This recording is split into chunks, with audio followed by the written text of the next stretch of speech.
I prayed at the bed of my mother as she prayed for relief in vain. For the prayer lines that night were all jammed up tight. There was a game at Notre Dame. The priest, he came for a visit. She asked when her prayer would go through. He said, I wish you well, but you're SOL if there's a game at Notre Dame. 80,000 fans are praying at the stadium. Millions more cause the game's televised. If there's a ball in the air, your prayer ain't got a prayer when there's a game at Notre Dame. If you pray for the end of world hunger or peace for mankind to begin, better first go online, check the dates and the times of the games at Notre Dame. 80,000 fans are praying at the stadium. Millions more cause the game's televised. If there's a ball in the air, your prayer ain't got a prayer when there's a game at Notre Dame. The priest said lay back and rest now, but mama said I want to sit up and pray. He said just do it for me, your head's blocking the TV and there's a game at Notre Dame. 80,000 fans are praying at the stadium. Millions more cause the game's televised. If there's a ball in the air, your prayer ain't got a prayer when there's a game at Notre Dame. Even the Pope gave up trying to get Jesus on the line when there's a game at Notre Dame.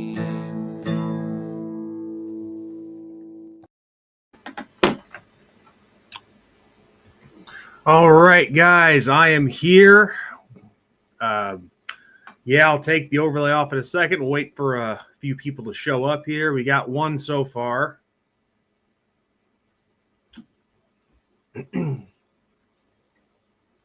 Anybody who wants to join me in the chat, have a question. We are taking calls, as you guys know. And here is the link to get into the show posted here on the live chat. There it is right there. So click that link if you wish to get on the show. So we'll give it a couple minutes yet, allow for others to show up, potentially, I should say.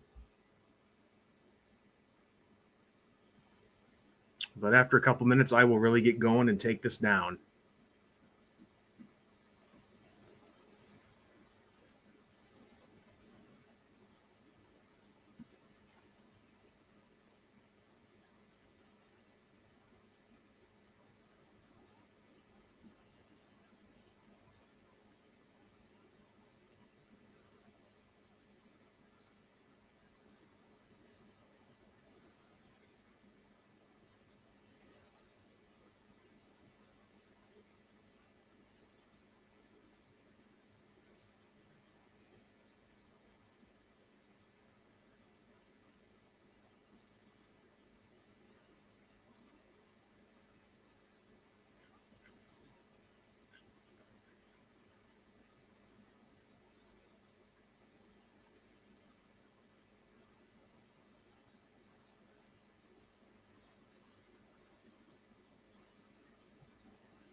All right. Let's take that down and show my face. Some people might be like, oh, hey, there he is. Some might be, ah, what is that on the screen? Oh my God, it's Sean's face. Those people are probably out there. It has been an interesting week in the world of college football, the news of the playoffs and all that. Notre Dame and USC. My goodness.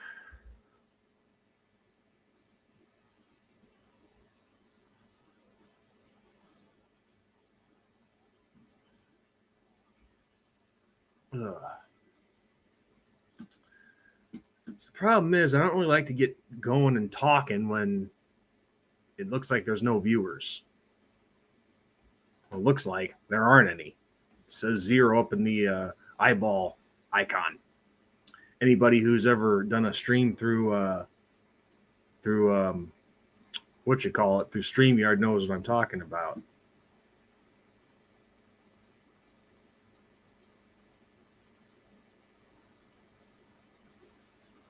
I want to do something real quick. Oh, never mind. I can do it right here.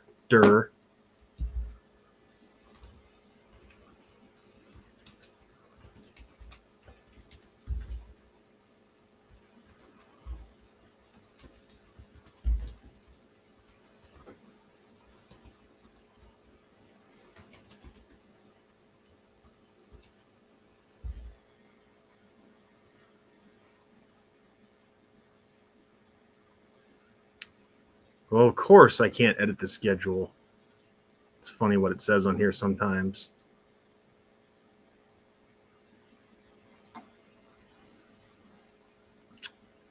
All right.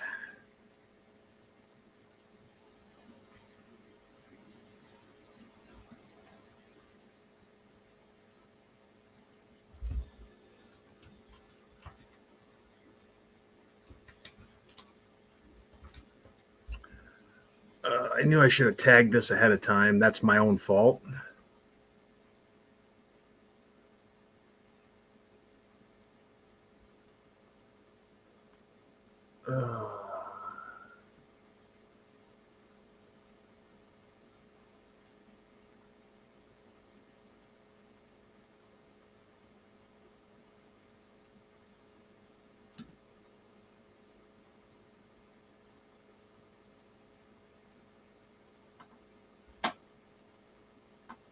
Here we go. It's funny. It says we've had 2 people view so far. I did see one pop up.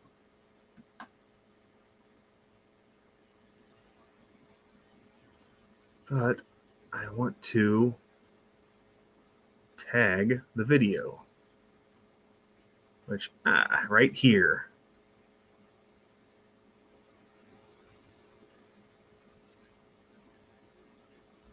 There's probably a bunch of stuff here on live streaming that we haven't even discovered yet, some features.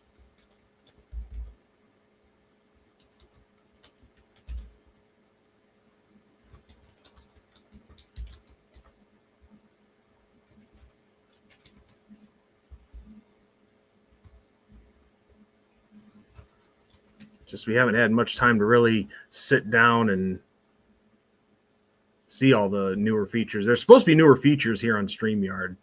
Haven't had much of a chance to look at them yet.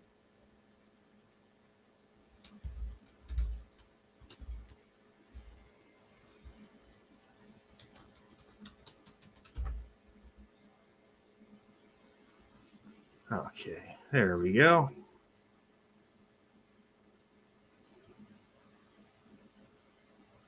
Click off of YouTube. Yeah, so like I was saying, StreamYard has a lot, well, maybe not a lot, but some new features that I've seen, but I haven't really had a chance to check out. So we're supposed to be able to do a lot more than what we have been doing. And I'm learning. And we have one person watching for sure.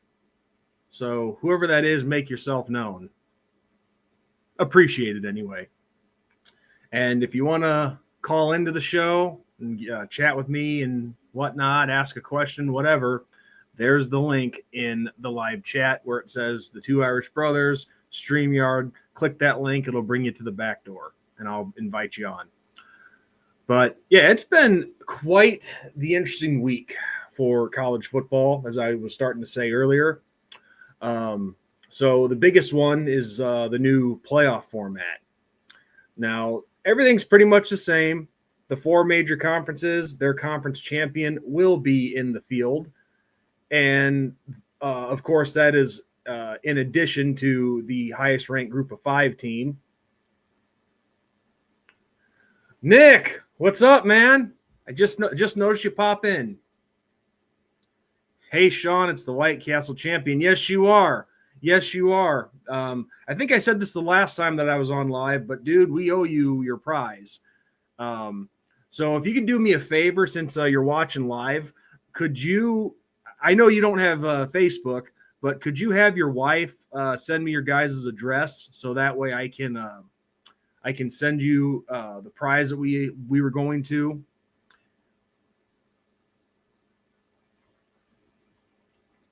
It'll just take a couple of paychecks, but we'll have it out to you for sure.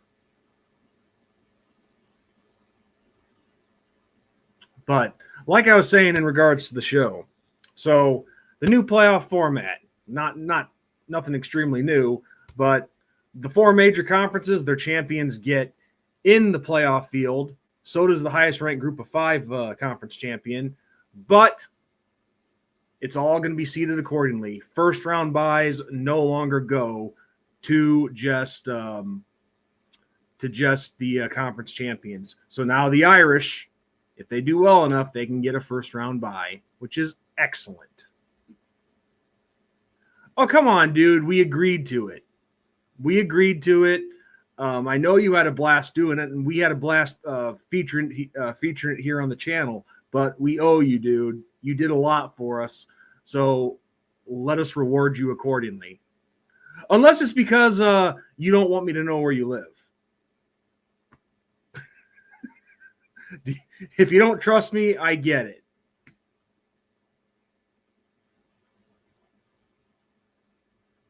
I did see that. Today. Number 10. Well, Jaden Greathouse had a big breakout year. Jordan Faison, he always has the potential for a big playability.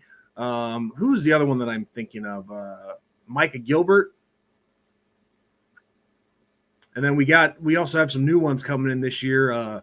The one guy from Wisconsin, and then that Malachi Fields from Virginia.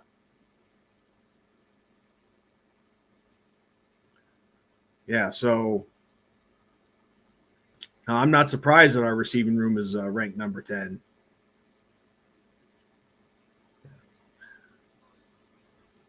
Yeah. Oh, yeah, I forgot KK Smith. Some of these guys, when they don't do much, they just seem to kind of fade away. I mean, KK Smith has some talent, but yeah, when he hasn't been doing much, you forget that he's even there. I know it sounds horrible, but it's true.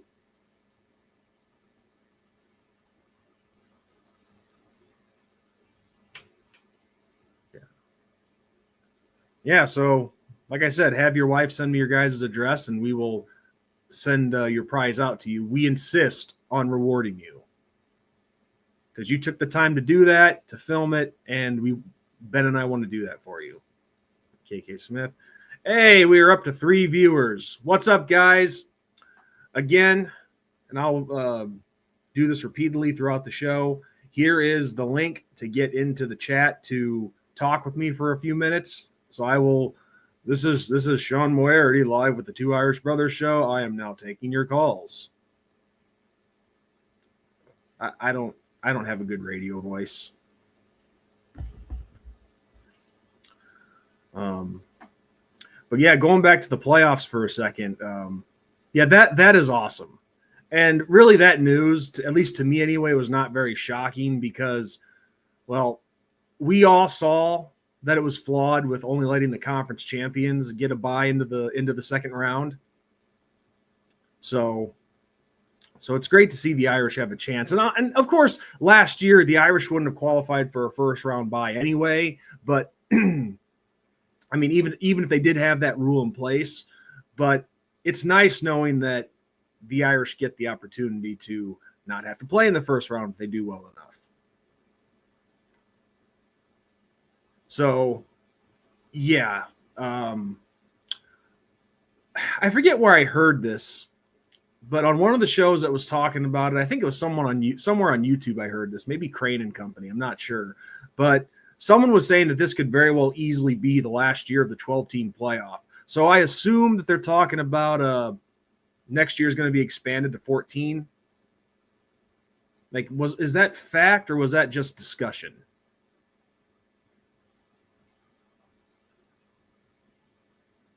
You know, the crazy part is you could expand it to 32 teams if you would. Somebody's always going to be pissed off in the end.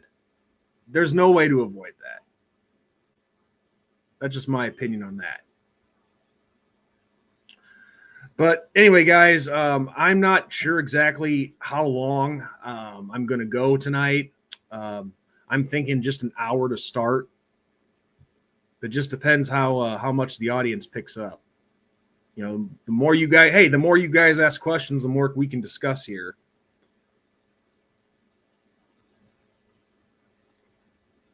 Because there's only so much I can talk about by myself. And now if Ben was here, it'd be a different story because we'd be able to have a discussion and include your guys' comments. But myself solo, I guess I'm not much of a sell, am I?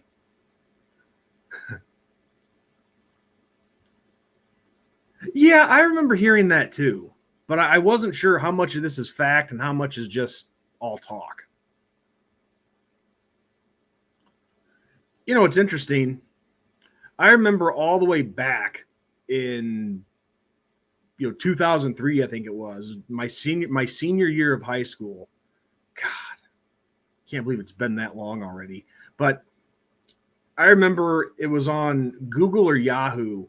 Somebody came out with an article talking about how a 16-team playoff would work all the way back then for college football.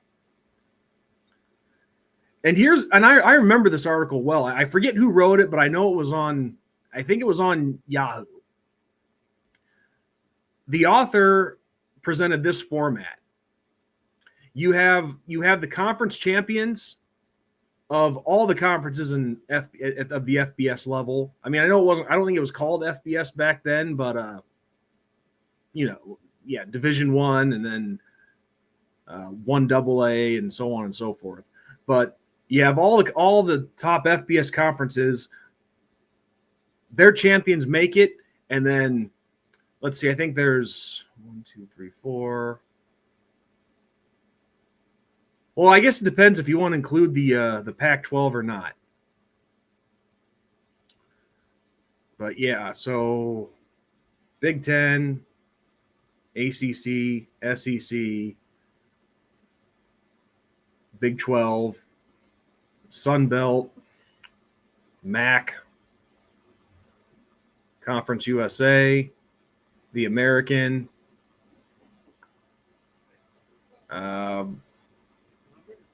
What else is there? Anyway, I think there's 10 conferences. So you take the conference champions from all those conferences, which at that time, I think overall there was 10 or so. So you take the 10 conference champions and then 6 at-large bids, something like that.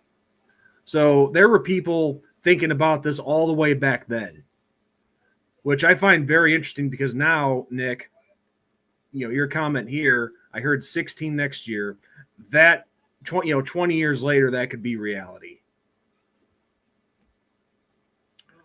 But it's like I said, it doesn't matter if it's 16, 32, whatever. They could go full-blown NCAA basketball tournament number, and there's always going to be someone pissed off and disappointed. But some teams have to realize that that's life. There's going to be disappointment, and it's not always going to be fair.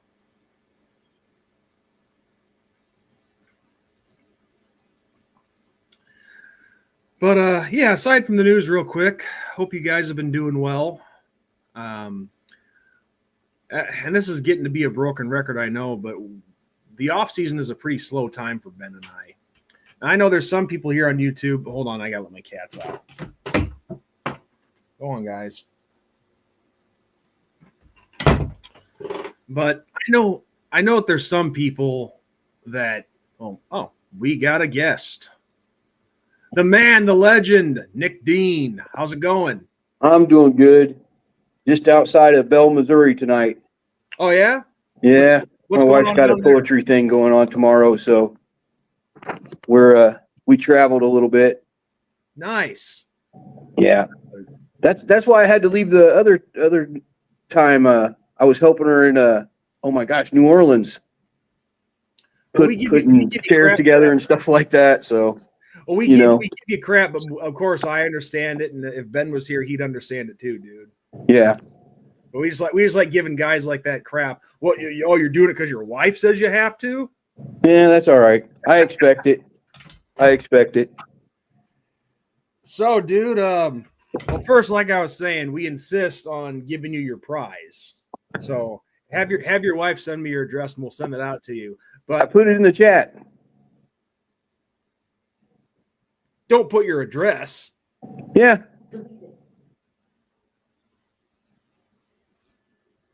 I don't see it. Okay. Well, I'll say don't. If you haven't done it, don't. Okay. Because you don't know who's on here. Okay. Anyway. Yeah, so I was going to ask you, what's there's a couple comments here that I didn't get to. Like, I just saw this one. So, yeah, the bye, do you feel it's a big deal? Last year, all the teams with the bye lost. Well, to answer that question first, and then I'll ask you a question. Man, it was only the first year of the 12-team playoff, so I'm not going to get all superstitious about it just yet. But it's a good point that you and a lot of other people have brought up with that. I mean, all the teams with the bye lost, so do they really get an advantage? I didn't think they did. I guess maybe a little bit of extra week, maybe, or 10 days to heal up. That would be the only thing that might be a little bit of an advantage. But it seems like they came out flat, all four of them. So yeah. Is that really an advantage? I wouldn't want that, but no. I mean, well, of course, let's see. Texas got a bye last year, right? Yeah. Okay. Yeah. Now they had the best chance to get it done to win their game in the Cotton Bowl, but of course we know how that ended, and they couldn't get past Ohio State. But here's the thing I've always thought with byes. They're kind of a gift, but they're kind of a curse at the same time too, because if a team takes off too much time, there's a little more rust that gets in there. Does that make sense? Yeah. Yeah, that's kind of what I was talking about today on another show, and a guy kind of came at me, and I'm like, dude, I'd rather keep rolling. You got your team, you've won 5 or 6 or 7, or like we did last year, 11 games in a row. Why do you want to take a week off or 10 days off? I've said that many times in the past. I mean, because I'm sure out there, I know the rest would be good for a team, to heal up, especially if you're dealing with injuries or if you're on the slow side. But there seems to be a lot more advantage in continuing to play and playing that extra game so you stay fresh. Yeah. Now, I don't know. I mean, the thing that you worry about is that extra game, the injuries and all that. But I just like to keep the team going. If I had a choice in it, I'd be like, no, we're good. We'll keep going. Well, the funny thing about that is, even if you have the week off and you get that bye and you come into that game all fresh and rested, who says you still can't get hurt then? Yeah. Yeah. Well, here's something else to think about realistically. Even if Notre Dame is ranked, we'll say number 3, going into championship weekend, right? Mm-hmm. The 4 conference champions are going to be 1, 2, 3, 4. They're always going to put Notre Dame at number 5. They could be undefeated and still be at number 5, unless they beat one of the conference champions in the regular season. I mean, we'll see. I mean, if they run the table next year, I don't see how they could keep us at number 5. I'm not saying they won't do it. I'm not saying they won't do it, but since we have a chance now to get a first round bye, if we run the table with our schedule, because our schedule this year is a lot better than last year's strength wise. Yeah. I don't see how they could keep us out of getting a bye into the second round. We won't get it this year. Yeah, we'll get it this year. Yeah, we will. It starts this upcoming season. Man, I don't know. If I'd want it, especially if you're on a run like we had last year. I'd be like, no, I don't know if I want that. Well, after week 2, I think we all were a little nervous, and who knew what was going to happen after that? Yeah, nobody knew, and I was like, screaming the right guy, and then after we beat Georgia in the second round, I'm like, oh yeah, he's the right guy. He's the right guy. We haven't beat an SEC team like that in 20 years. No, I mean, that we controlled that entire game, and my wife and I actually went to the championship game, and I looked at her at the end of the first quarter, and I said, we need 3 more quarters just like that. And as soon as I said that, Ohio State started throwing the ball all over the place and just shredding us. But even so, we made a little bit of a comeback in that game. Okay,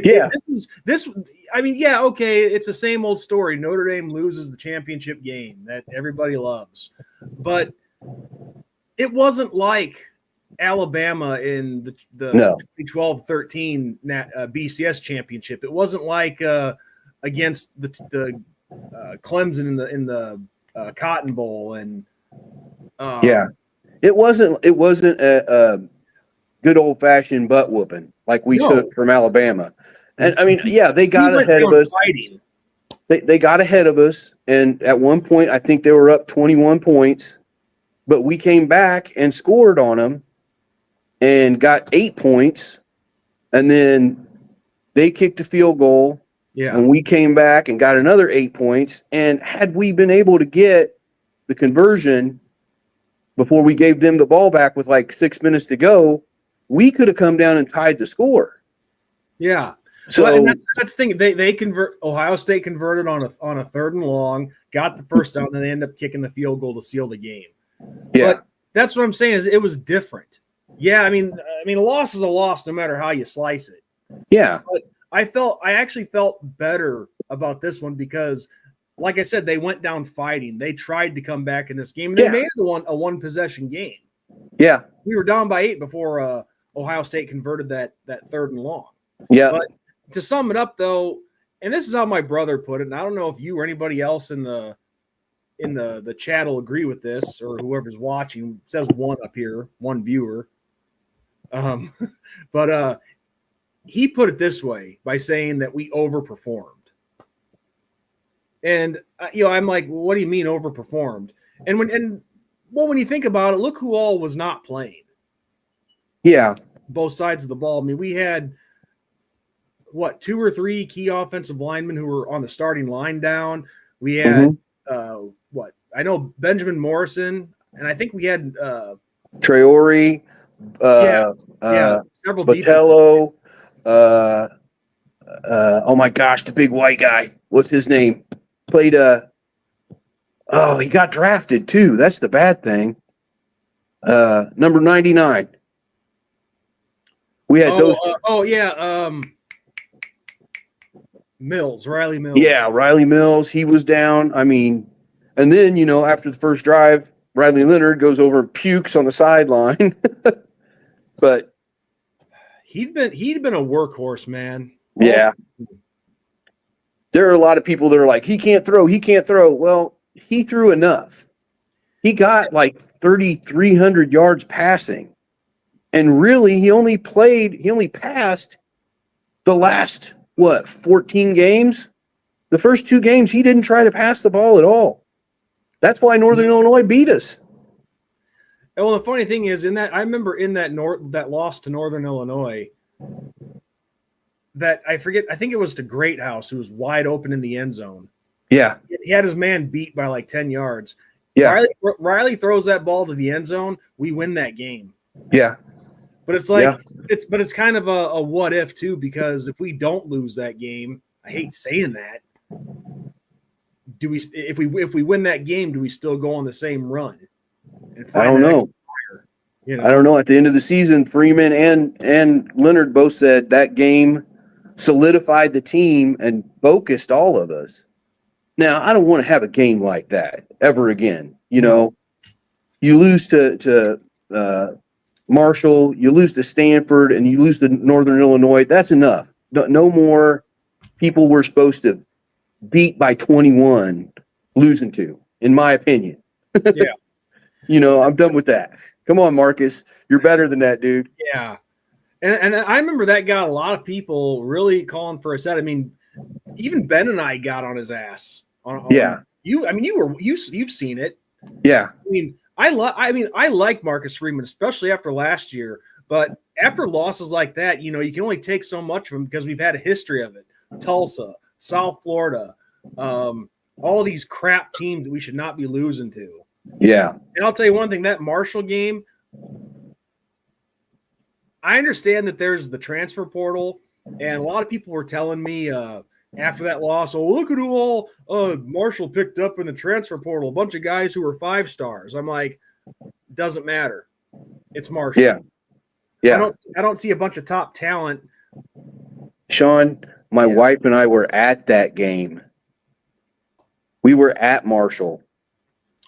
I was at my dad and stepmom's house watching that game on the deck.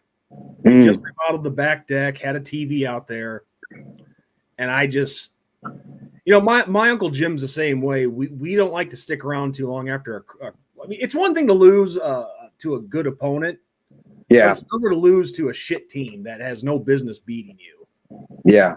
I had to walk out that stadium, and my wife had both her hands on one of my wrists because the Marshall fans, deservedly so, were hooting and hollering and, you know, happy as pigs in poo. Yeah. But, you know, and I can't blame them. You know, had we, you know, beat Alabama that way the same day, you know, I would have been just like them. Well, I'll say this, though, from having experienced that. Now, granted, all 3 of these games 2 of them were in years that, were just crap years. One was in 2003, the other 2007. Look, just in general, if you're a fan of the away team and you're in the stadium, I understand cheering, being happy that your team won. I'm not going to take that away from you. But when it gets to the point where you're getting in fans' faces and shooting your mouth off, that's a different ballgame. Yeah. See, they didn't do any of that. But it still got underneath my skin. And of course. It's going to get under your skin without question. My wife was holding on to my wrist just as hard as she could, so I didn't go up to anybody and say anything. Probably because she didn't keel over and get sick or something. Yeah. But I've dealt with that a number of times, 3 times, all against Michigan State. And that's a tough one. Anybody who's watched me going all the way back to my solo days before I joined forces on this channel with Ben, I have a history with Michigan State and some of their fans. I do not like that school. It is a school full of arrogant pricks. Not all of them. I've met some good MSU fans. There are some good people, but we lost to them in 2003. Then I was also there in 2005 for the flag planting game, and I was there in 2007 for the 3-9 year. And boy, some of these people are the most arrogant bastard people you've ever met in your life. Yeah, getting in people's faces like, 5-0 at South what's the name of their stadium? I guess it doesn't matter the name. Is it Ross? No, it's not Ross-Ade. They were calling it East Lansing North or East Lansing South. Yeah. Yeah, how's it feel losing 5 years in a row or 5 times in a row at East Lansing South? Blah. And they just were cocky, arrogant people that you just want to punch in the face. But they were actually getting in people's faces and shooting their mouth off. And this Sean, one dude, when you got Willingham and Weiss and Davies as your head coach, man, don't waste your money going to those games. Don't waste your money. Sorry, brother. But well, who knew that? Well, see, here's the thing: Michigan State at that time wasn't exactly a powerhouse.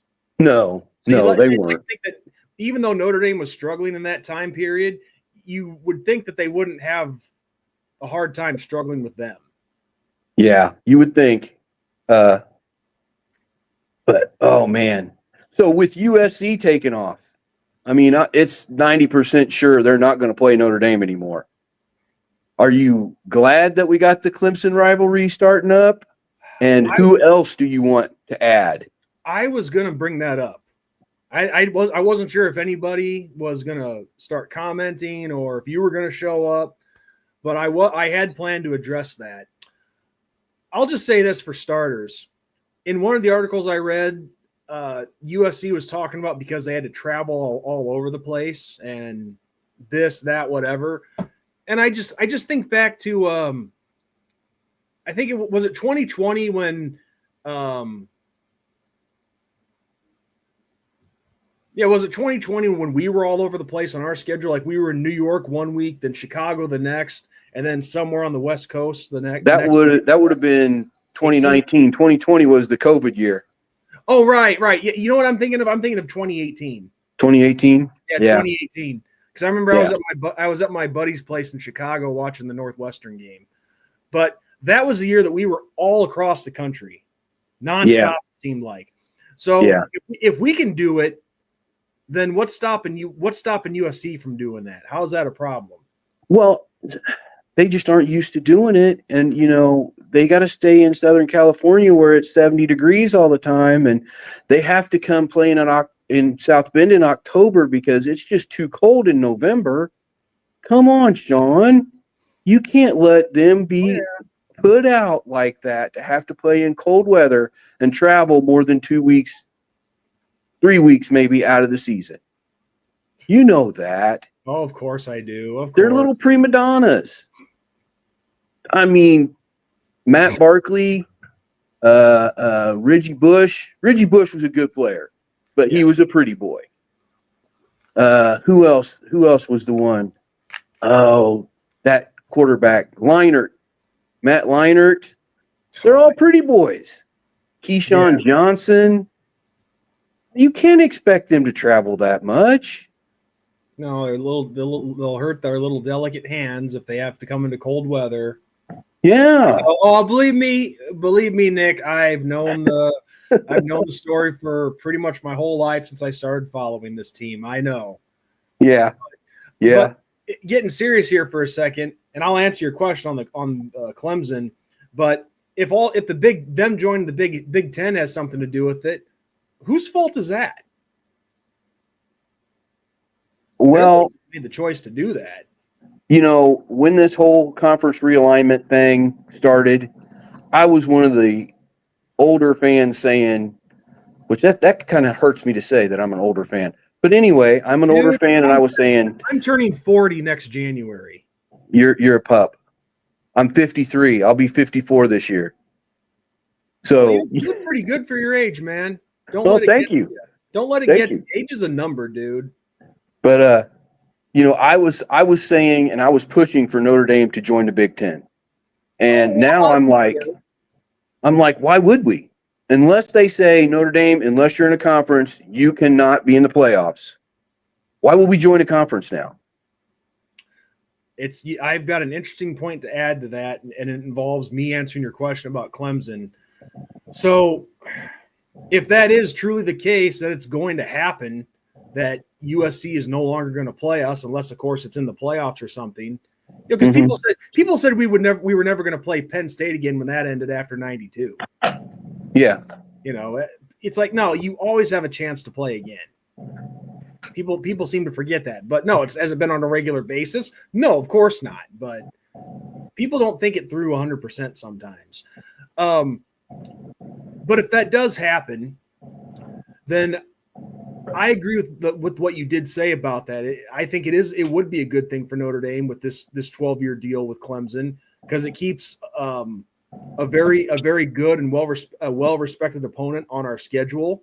Mm-hmm. But at the same time, you mentioned the comment you just made about us being forced to join a conference, or however you worded it.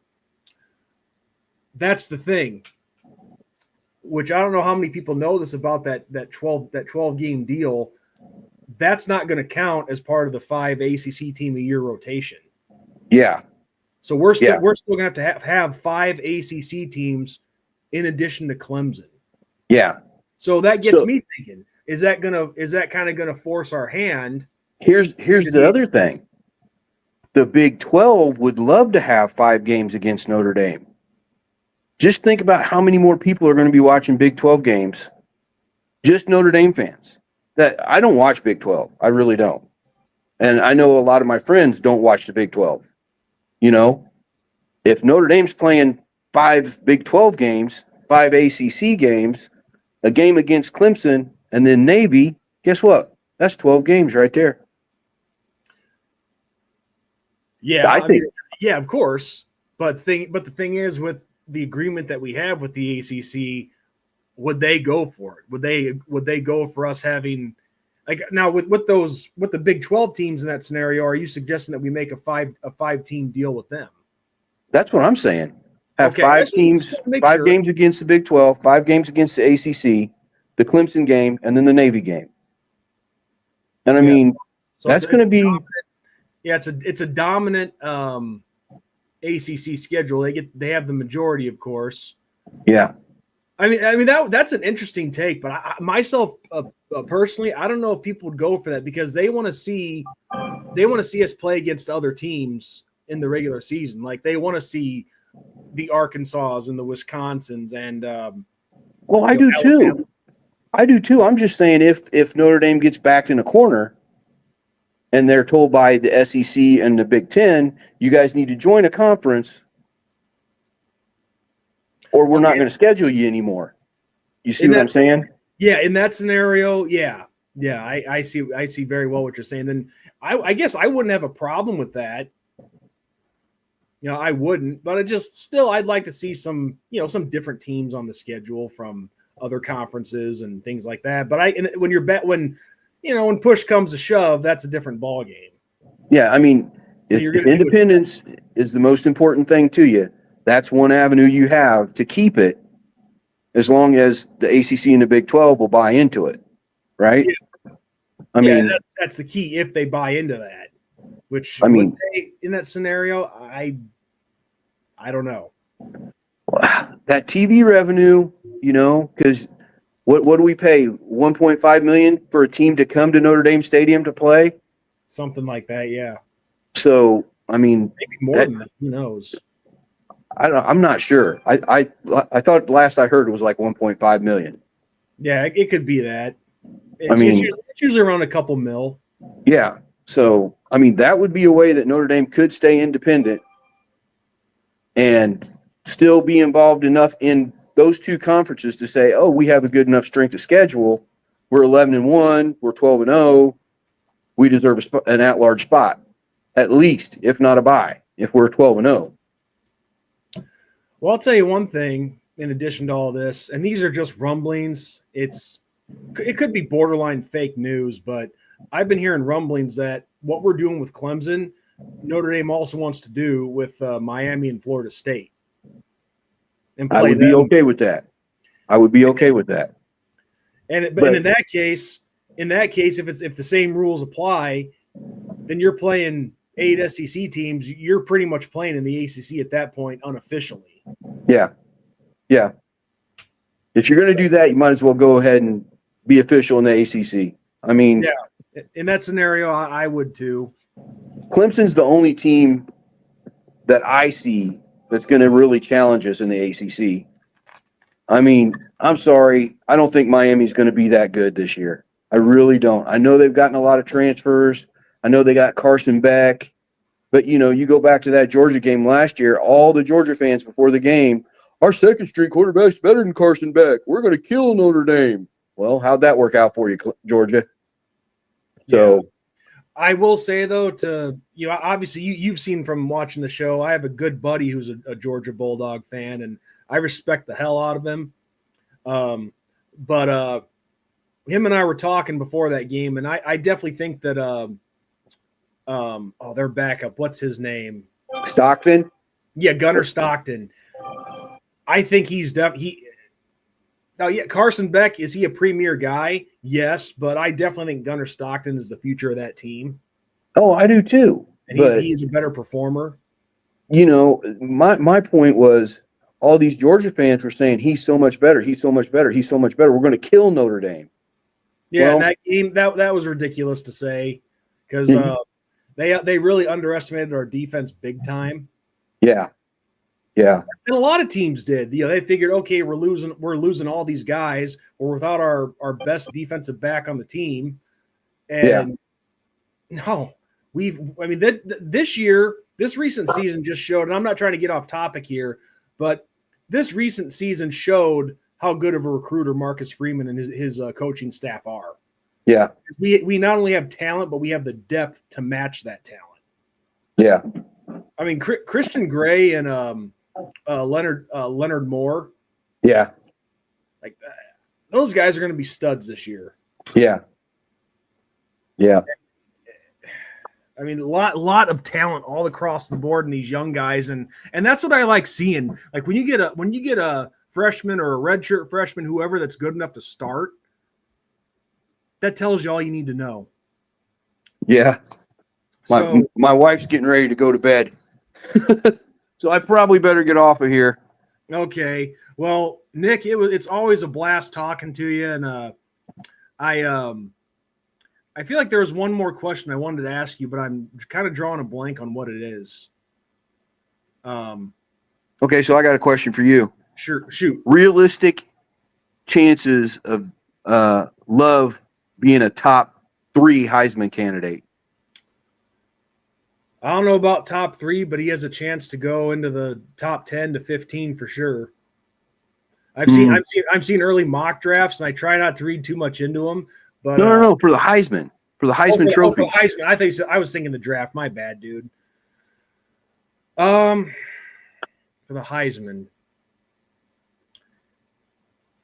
Well, here's the thing. I know a lot of this was attributed to him being hurt a little bit in the playoffs, but it just kind of disappeared. Well, I think it's also a lot of people were keying on him in the playoffs. That's true too, for sure. They said, okay, we're going to have one guy that just keeps an eye on him, and he's not going to break a 98-yard run on us like he did on IU, that was awesome to see, by the way. Yeah, I love that. I loved it. Well, I'll tell you one thing.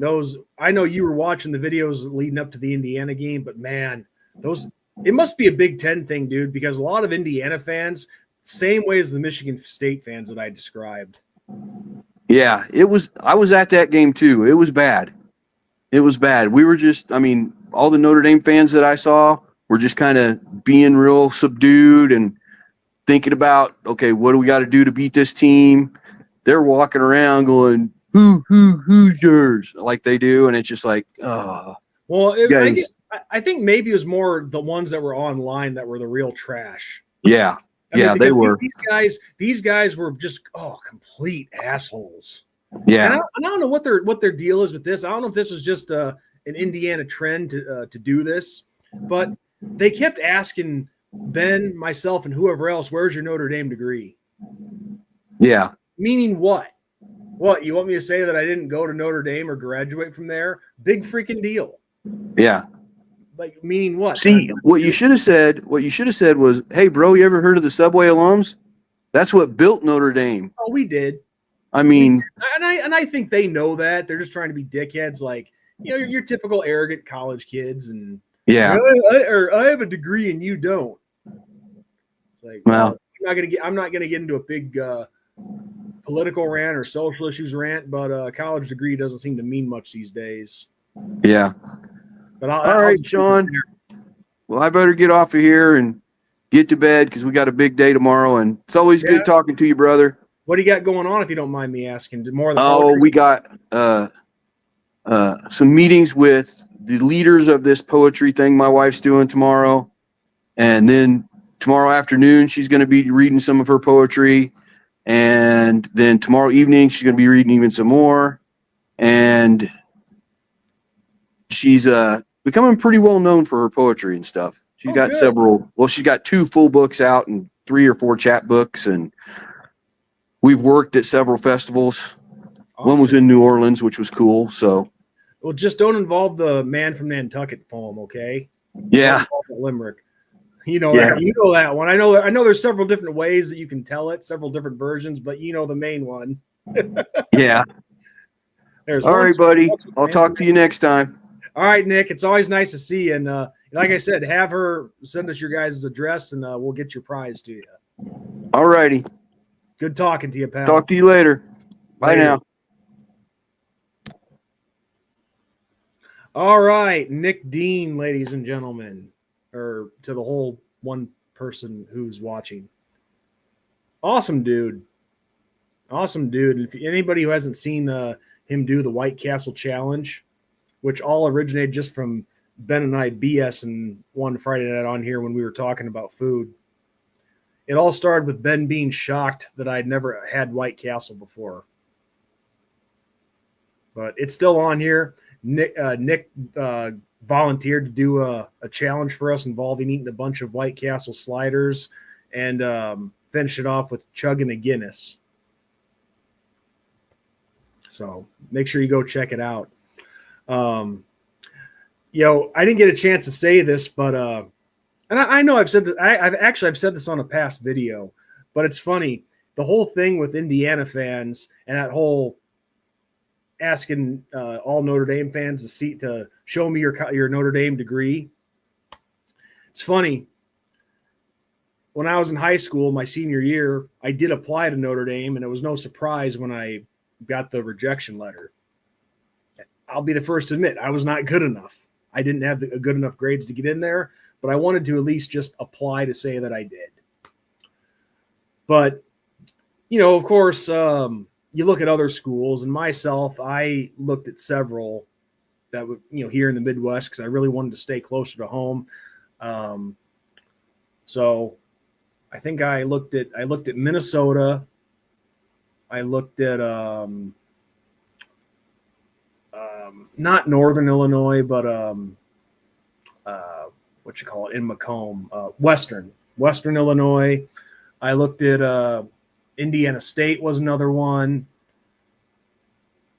Never really wanted to go to Iowa, but I did look at the University of Illinois, the Fighting Illini, and I did look at Indiana.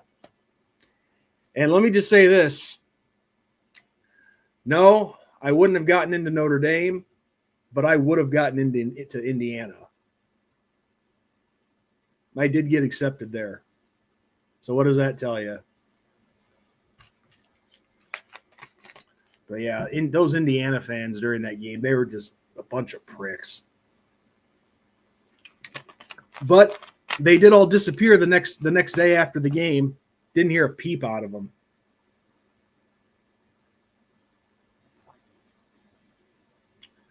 So, yeah, that was awesome for Nick Dean to take time from him and his wife's vacation.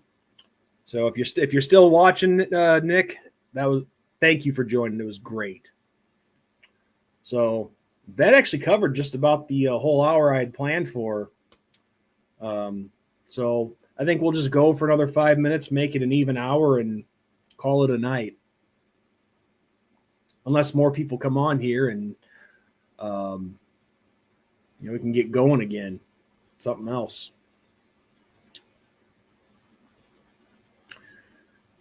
Ben and I have tried to cover the UFL a little bit, and this year it's been nothing but posting shorts. But sometimes our show is a hard enough sell as it is. But doing the UFL, which is a really hard sell, in addition to that, it'd be even tougher. But you know what? It doesn't matter if there's only 3 of you guys watching who follow us regularly. We're glad to do it for you guys. You know, we do have, I think last time I checked, 1,261 subscribers, but this is where you just got to face the fact with something like that. A lot of it is fluff. A lot of it is just fluff, and your core audience really is not as big as that. Because I'm sure a lot of that number is probably people who happen to see a short of whether it's been Notre Dame, me talking, or the Battlehawks, and they subscribe based alone on that, but they never end up watching your stuff again. And us being inconsistent this offseason doesn't help either, but it is what it is. Like myself right now, I don't like to go solo like this. I'd rather have Ben be here with me and us talking, but it's just, you know, I'm not trying to sound like I'm taking over. I'm not. But myself personally, I don't like to not include Ben. And if I'm not able to include him, then I'm usually not going to do stuff. Because as I've said a million times, it's the Two Irish Brothers show, not the Lone Irish Brothers show. But, you know, that's the thing. You know, he has a family and other stuff going on. And, you know, even myself, you know, I mean, I'm a single guy and I have stuff going on. You know, I get busy too, just like everybody else.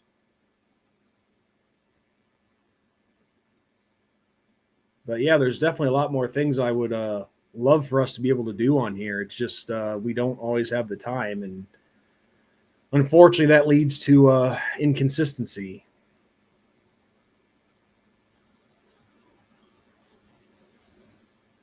That is an interesting scenario that Nick brought up, though, about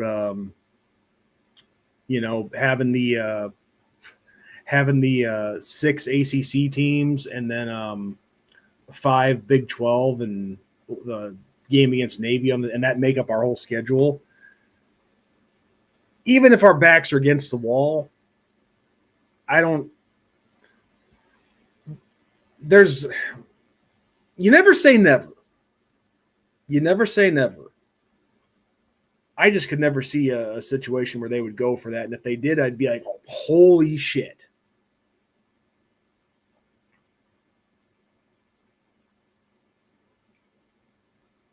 But it would definitely be an interesting scenario for sure. I mean, hell, Notre Dame's flirted with the Big 12 before. I mean, I think didn't gain much steam, but I remember it's happened. There's been talks. It was during when nobody was really sure where everything was going with conference realignment, and I think Notre Dame was just like, screw you, we'll join the Big 12.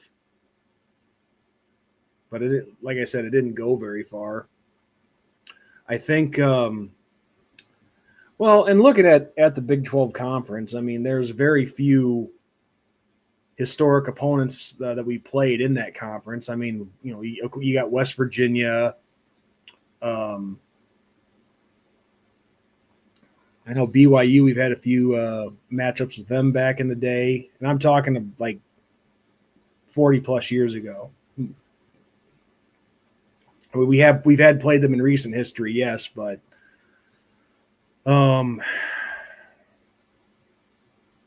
yeah, overall, just not a lot of people that we have a historic rivalry with. Yeah, Houston, I guess you could say, because of the 79 Cotton Bowl. But no, Baylor and Kansas, Central Florida. I mean, okay, yeah, one matchup with Cincinnati. But over the long haul, no, not many. Not many.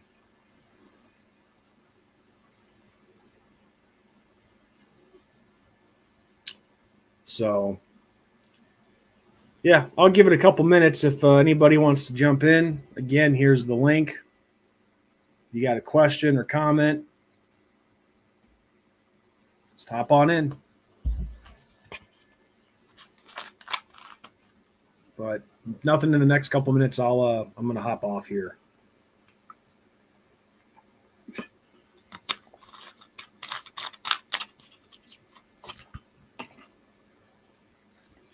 But I guess for a couple minutes, I could just talk about it. Last week, this is the last week 10 of the United Football League.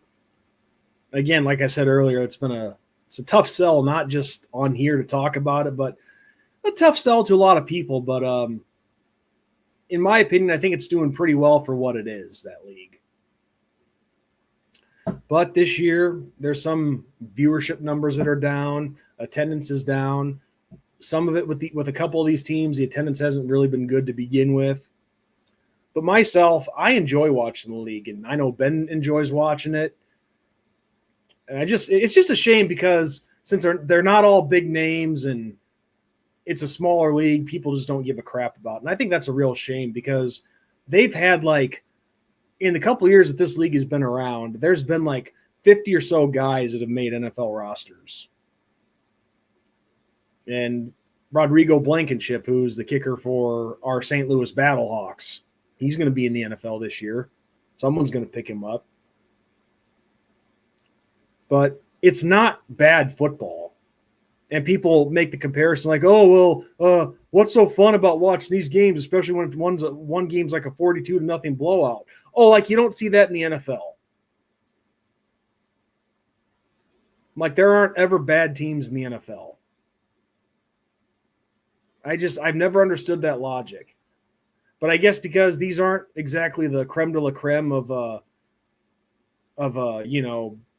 college guys who were most likely undrafted free agents, or they're I don't want to say has-beens, but were big name guys, and that's what's carrying them. So what?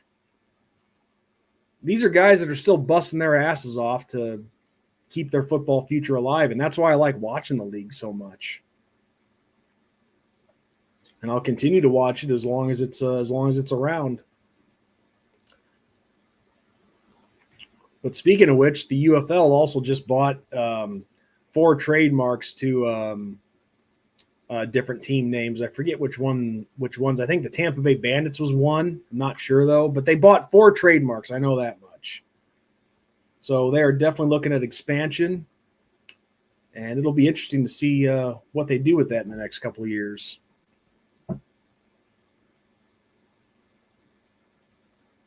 But I get it. It's not the top level like the NFL. I've never denied that for a second, but I just think it's a shame that more people don't give this league a chance. Because there's been some good football in that league. But of course, being a spring league, you have to compete with, the NCAA basketball tournament, the Masters, Major League Baseball getting underway. So I get there's a lot of stuff going on. Things that people have been watching a lot longer, and they're not going to turn that off to watch the UFL. So I get that aspect of it. So, all right, guys. Well, I think I'm going to hop off here. Thank you to everybody who joined tonight. It was mostly Nick in the comments, but I know other people were watching as well. So thank you. And as we always say to finish every show, good night, God bless, and go Irish, baby.